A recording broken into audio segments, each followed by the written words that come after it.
नमस्कार, स्वागत है आप सभी का केबीसी की खास पेशकश सावधान बिहार में। मैं एक बार फिर हाजिर हूं। मैं हूं आपके साथ पूजा।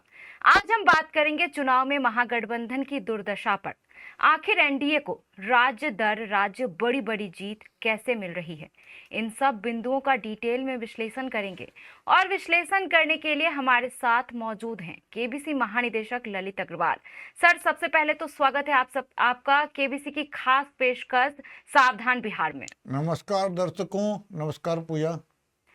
सर, कल चुनाव संपन्न हुए। ग्राउंड जीरो पर जो दिखा नहीं वह हो गया। महागठबंधन जीत के बड़े बड़े दावे कर रहा था। तेजस्वी यादव ने तो मुख्यमंत्री बनने की तारीख का भी ऐलान कर दिया था, लेकिन सब कुछ उलट हो गया। महागठबंधन पूरी तरह हार गया। आखिर ऐसा क्यों हो गया? पूजा, बड़ा महत्वपूर्ण सवाल है और आज के परिप्रेक्ष्य में तो ये सवाल बहुत ज़्यादा इम्पोर्टेंट हो जाता है।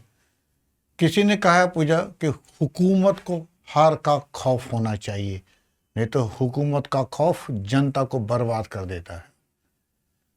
यही लोकतंत्र है। लेकिन आज धीरे धीरे एनडीए को, खासकर बीजेपी को हारने का खौफ खत्म होते जा रहा है। अगर ऐसा ही रहा तो दिन दूर नहीं जब जनता इसके खौफ से तबाह हो जाएगी। केस क्यों हो रहा है ऐसा? पहले आप समझिए पूजा, पहले राजतंत्र था। राजा का समय आपने सुना होगा जी। राजा का बेटा राजा, उसका बेटा राजा, उसका बेटा राजा जी। वो धीरे धीरे एकाधिकार होने से राजा लोग आतताई हो गए, जनता का शोषण करने लगे, जिससे जनता परेशान रहने लगी। अंत में जनता ने विद्रोह किया, पूरी दुनिया में विद्रोह हुआ राजतंत्र के विरुद्ध। और आज लगभग पूरी दुनिया में लोकतंत्र हो गया, क्योंकि लोकतंत्र में जनता सरकार की मालिक होती है। To the people, for the people, by the people. जनता के लिए सरकार, जनता की सरकार और जनता द्वारा सरकार। वोट देंगे तो जनता तो सरकार बनेगी। लेकिन अगर, और यही हार का खौफ जब सरकार को रहता है तो वो अच्छे काम करती है और जनता के प्रति जिम्मेदारियों को निभाती है। लेकिन धीरे धीरे ऐसा हो नहीं रहा है। और क्यों नहीं हो रहा, इसके पीछे की कई कहानी है। असली कारण हम वीडियो के आगे हिस्से में बताएंगे, लेकिन और भी कई कारण हैं जो हम धीरे धीरे इस कार्यक्रम में आपको बताएंगे। पूजा, क्या इसके पीछे 1 करोड़ महिलाओं को दिए गए 10,000 की योजना है या कुछ और?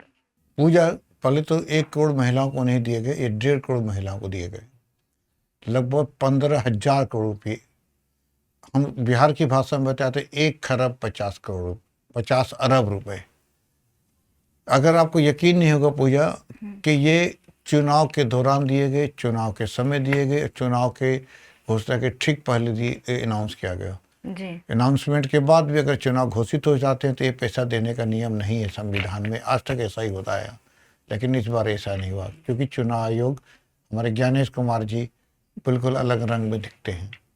और आपको ये जानकारी होगी और आश्चर्य भी होगा सुनकर, 1 खरब 50 रुपये की एक तरह की रिश्वत है, घूस है, और सफ़ेद पैसे में, वाइट मनी में दी गई घूस है, ऑन बैंक अकाउंट दी गई घूस है। बस फर्क इतना है कि न सुनने वाला चुनाव आयोग है और न ही सुप्रीम कोर्ट सुनने वाला है ये। और दुनिया, आपको ये भी जान लीजिए कि दुनिया की किसी भी देश में किसी के भी द्वारा दी गई ये सबसे बड़ी वाइट घूस है। सफ़ेद मतलब एकदम सामने दी गई घूस है। ये 10,000 रुपये देके वोटों को खरीदने का काम किया गया। तो ये सचमुच इंस्पेक्टर ने बहुत बड़ा काम किया और महिलाओं ने 10,000 रुपये लिए और वोट दिया। गांव में तो यहाँ तक डराया गया कार्यकर्ताओं द्वारा, पार्टी के कार्यकर्ताओं द्वारा, अगर वोट नहीं दिया तो कैमरा में दिखेगा, वीडियो उसके अंदर कैमरा लगा है तो तुमसे पैसा वापस लिया जाएगा। गरीब आदमी को ये सब बात समझ ही नहीं आई, डर गए और सब ने एक तरफ वोट डाला। अब देखेंगे कि पूरा रिजल्ट बदल गया। लेकिन इसके पीछे और भी क्या कारण है, सिर्फ एक कारण नहीं बोलना चाहिए, और कारण है। दूसरा कारण है तेजस्वी यादव का ओवर कॉन्फिडेंट, या आप घमंड बोल सकते हैं जी। तेजस्वी यादव खुद तो 9वीं पास है। अगर सच्चाई पूछे तो लालू यादव का बेटा होने के अलावा उसके पास क्या उपलब्धि है? अगर लालू यादव का बेटा का, उनको हटा दीजिए, न एजुकेशन है, न कोई ज्ञान है, न कोई डिबेट है, तो जीरो पे आउट है वो। लेकिन सिर्फ लालू यादव का बेटा होने से ये पूरा परिवार ये समझता है कि पूरे देश, पूरे बिहार पे मेरा कब्जा है। लालू यादव का अलग, राबड़ी का अलग, तेजस्वी का अलग, उधर तेज प्रताप अलग पार्टी बना के लड़ रहा है, मीसा भारती अलग, रोहिणी आचार्य अलग, सब पूरा का परिवार लग गया।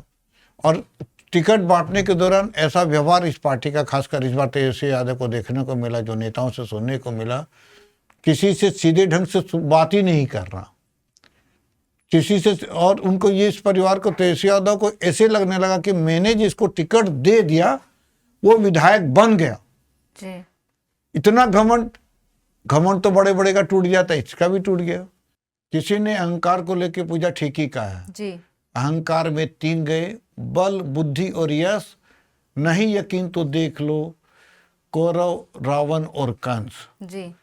रावण भी घमंडी था, कौरव का दुर्योधन भी घमंडी था और कंस भी घमंडी था, तीनों समाप्त हो गए। तो घमंड नहीं करना चाहिए, और तेजस्वी यादव को घमंड हो गया और जनता ने उसको, उस घमंड को तोड़ दिया। एक लाइन ये भी आप समझ लीजिए। दूसरा एक और कारण, आप 90 के दशक में जो जिस तरीके से टिकटों का वितरण होता था वैसे ही आपने वितरण किया।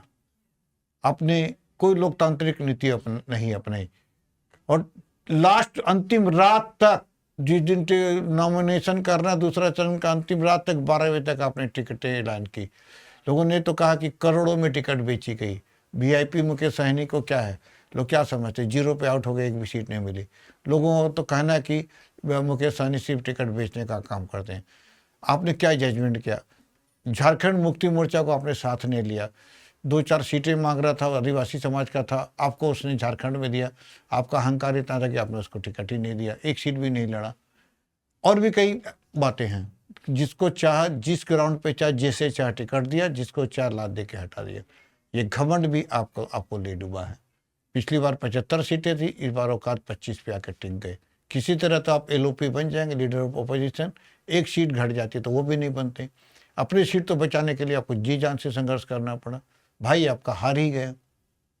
तो क्या आपका बिहार की जनता ने क्या सपोर्ट किया? यही घमंड तेजस्वी यादव को ले डूबा, आरजेडी का नाम ले डूबा। और अब इतना तय मान लीजिए कि जो चलती आरजेडी के पिछले 10 सालों से थी, तेजस्वी यादव की लोकप्रियता थी। भले ही आप एसआईआर का नाम लगा रहे हैं कि स्पेशल इंसेंटिव रिवीजन के चलते आप हार गए, तो सवाल तो इस बात का भी है कि जब एसआईआर शुरू हुआ था, आपने खुल के जन आंदोलन क्यों नहीं किया? क्यों चुनाव लड़ने गए?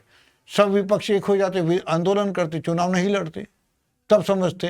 लेकिन आपको तो ये हम था कि हमको सत्ता मिलेगी ही, हम मुख्यमंत्री बनेंगे ही, और यही गलतफहमी आपको ले डूबी है। अगर आप लोकतंत्र के प्रति ईमानदार थे तो उसी समय आपको विरोध करके आंदोलन करना था। लेकिन सत्ता की भूख तो आपको इतनी है कि आपने सब चीज़ दरकिनार किया। कांग्रेस के साथ अपने सीट बंटवारे में भी आपने झगड़ा किया, जहाँ चाह अपनी पार्टी को लड़वा दिया। कहलगांव सीट, जहाँ कांग्रेस की खानदानी सीट से लगातार सदानंद वहाँ से जीतते आए, आपने अपने दोस्त जो मंत्री है झारखंड में, उनके बेटे को वहाँ कांग्रेस के विरुद्ध लड़वा दिया। दोनों को अपनी औकात समझ में आ गई। तो यही कई छोटे मोटे कारण थे जो तेजस्वी यादव को इस बार उसके आरजेडी को अपनी औकात समझ में आ गई, और होना भी चाहिए था। हम लोग भले ही कुछ भी चाह रहे हो, लेकिन ये घमंड आपको ले डूबा। और कोई भी घमंडी हो, कोई भी नेता घमंडी हो, आपको जनता ने नेता बनाया है, जनता ने बनाया। आप इतना घमंड आपको नहीं होना चाहिए। पूजा सर, अब आखिरी और सबसे महत्वपूर्ण सवाल, एक राज्य के बाद दूसरे राज्य में आखिर एनडीए इतनी बड़ी जीत कैसे हासिल कर रहा है?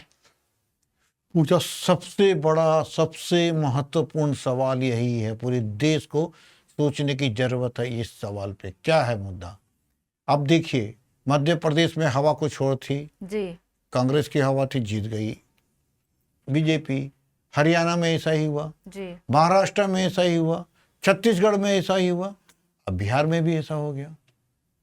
लेकिन लोग भले ही अलग अलग पोल खोले, राहुल गांधी भी जगह जगह पोल खोल रहे हैं, वोट चोरी का मुद्दा भी महत्वपूर्ण है, एसआईआर का मुद्दा भी महत्वपूर्ण है, लेकिन ये सब क्यों हो रहा है जी, इसके पीछे की कहानी समझने की जरूरत है। इसकी शुरुआत उसी दिन हो गई जिस दिन प्रधानमंत्री मोदी और बीजेपी ने चुनाव आयोग के मुख्य आयुक्त को चुनने में, उसका चयन करने में सुप्रीम कोर्ट के चीफ जस्टिस को हटा दिया और अपने ही एक मंत्री को इसमें शामिल कर लिया। यानी प्रधानमंत्री मोदी जिसको चाहे चुनाव आयुक्त बनाएंगे, और यही लोकतंत्र का सबसे खराब दिन था, black day of our democracy, हमारे देश के लोकतंत्र का। लेकिन उस दिन विपक्ष कहीं जागा भी नहीं, ट्विटर पे लिखा, गलत हुआ, सब घर में सो गए।